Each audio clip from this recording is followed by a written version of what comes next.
जुलाई में राष्ट्रपति चुनाव की प्रक्रिया पूरी होते ही भाजपा हिमाचल और गुजरात में समय से पूर्व विधानसभा के चुनाव करवाने का राजनीतिक दांव खेल सकती है। इसके साथ ही जम्मू कश्मीर में भी विधानसभा का चुनाव जल्द ही करवाया जा सकता है। हाल ही में भाजपा के वरिष्ठ नेताओं की हिमाचल और गुजरात में सक्रियता के बाद इस बात का अंदाजा लगाया जाने लगा है कि इन दोनों राज्यों में विधानसभा चुनाव समय से पूर्व हो सकते हैं। हिमाचल प्रदेश में विधानसभा की अवधि 8 जनवरी 2023 तक है, जबकि गुजरात में विधानसभा की अवधि 8 फरवरी 2023 तक है। चुनाव आयोग संवैधानिक रूप से विधानसभा का कार्यकाल 4.5 साल पूरा होने के बाद किसी भी समय चुनाव करवा सकता है और इसमें कोई कानूनी बाधा नहीं है। यदि भाजपा राजनीतिक रूप से भी ये फैसला ले लेती है तो भी दोनों राज्यों के मुख्यमंत्री विधानसभा भंग करने की सिफारिश करके चुनाव का रास्ता खोल सकते हैं। इस लिहाज से दोनों राज्यों में 8 जून के बाद विधानसभा चुनाव करवाने में किसी प्रकार की संवैधानिक बाधा नहीं है। इस बीच जम्मू कश्मीर में विधानसभा सीटों के परिसीमन का काम देख रही रिटायर्ड जस्टिस रंजना प्रकाश देसाई की अगुवाई वाले कमीशन ने परिसीमन पर अंतिम चरण का काम पूरा कर लिया है और इसकी रिपोर्ट भी जल्द ही गृह मंत्रालय को दी जा सकती है। गृह मंत्री अमित शाह ने कहा था कि जम्मू कश्मीर में विधानसभा सीटों के परिसीमन का काम पूरा होने के बाद चुनाव करवाए जाएंगे। जम्मू कश्मीर में विधानसभा के चुनाव करवाने के लिए अंतर्राष्ट्रीय स्तर पर हालात भारत के अनुकूल लग रहे हैं। कश्मीर में कानून व्यवस्था के लिए चुनौती बनने वाला पाकिस्तान अपने आंतरिक विवाद के चलते व्यस्त है और वहां पर सत्ता में आई नई सरकार का भारत के प्रति रुख नरम है। लिहाजा भारत के पास चुनाव करवाने का ये सही मौका है। इसके अलावा रूस द्वारा यूक्रेन पर किए गए हमले के बाद अंतर्राष्ट्रीय स्तर पर भारत को अहमियत ज्यादा मिल रही है और रूस के अलावा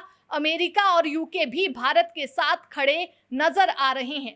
चीन द्वारा वैश्विक स्तर पर की जा रही आक्रामक राजनीति के कारण भी भारत की वैश्विक स्तर साख में वृद्धि हुई है। जम्मू कश्मीर में 90 विधानसभा सीटों के परिसीमन की रिपोर्ट तैयार करने के बाद इसका मसौदा आम जनता के लिए जारी किया गया है और इस पर 4 मार्च के बाद आपत्तियां दर्ज करवाने को कहा गया था।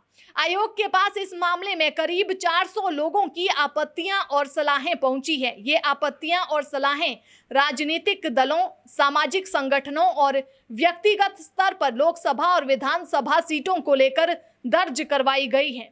परिसीमन का काम देख रहा कमीशन इनमें से कुछ आपत्तियों को मंजूर करके अपनी फाइनल रिपोर्ट कानून मंत्रालय को जल्द भेज सकता है। इस काम के लिए कमीशन को 6 मई तक का समय दिया गया है। गुजरात और हिमाचल प्रदेश में भाजपा के नेताओं की सक्रियता के कारण भी दोनों राज्यों में चुनाव जल्द करवाए जाने की अटकलों को बल मिला है। हाल ही में प्रधानमंत्री नरेंद्र मोदी ने गुजरात का दौरा किया था और इसके अलावा गुजरात भाजपा के इंचार्ज और केंद्रीय मंत्री भूपेंद्र यादव के अलावा अनुराग ठाकुर भी गुजरात का दौरा कर चुके हैं। इसके साथ साथ भाजपा के राष्ट्रीय अध्यक्ष जगत प्रकाश नड्डा ने भी गुजरात चुनाव में जाकर संबंधी तैयारियों का जायजा लिया है।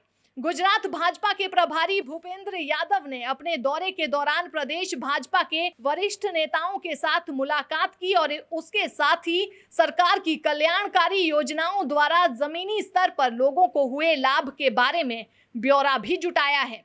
उन्होंने गुजरात के कैबिनेट मंत्रियों के साथ भी मीटिंग की और इस मीटिंग का पूरा ब्यौरा भाजपा हाईकमान को सौंपा गया है। पिछले दिनों हिमाचल प्रदेश के कांगड़ा में हुई आम आदमी पार्टी की रैली के दौरान दिल्ली के मुख्यमंत्री अरविंद केजरीवाल ने भी दावा किया था कि भाजपा हिमाचल और गुजरात में समय से पहले विधानसभा चुनाव करवा सकती है।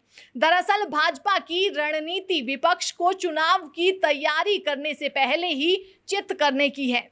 पंजाब विधानसभा चुनाव जीतने के बाद आम आदमी पार्टी इन दोनों राज्यों में सक्रिय राजनीति कर रही है और पिछले कुछ दिनों में ही दिल्ली के मुख्यमंत्री अरविंद केजरीवाल ने 2 बार हिमाचल और 1 बार गुजरात का दौरा किया है। कांग्रेस ने भी हिमाचल प्रदेश में अपने संगठन में बदलाव करते हुए पार्टी की कमान प्रतिभा सिंह को सौंप दी है और कांग्रेस के साथ साथ आम आदमी पार्टी भी अभी से दोनों राज्यों के चुनावों की तैयारियों में जुट गई है।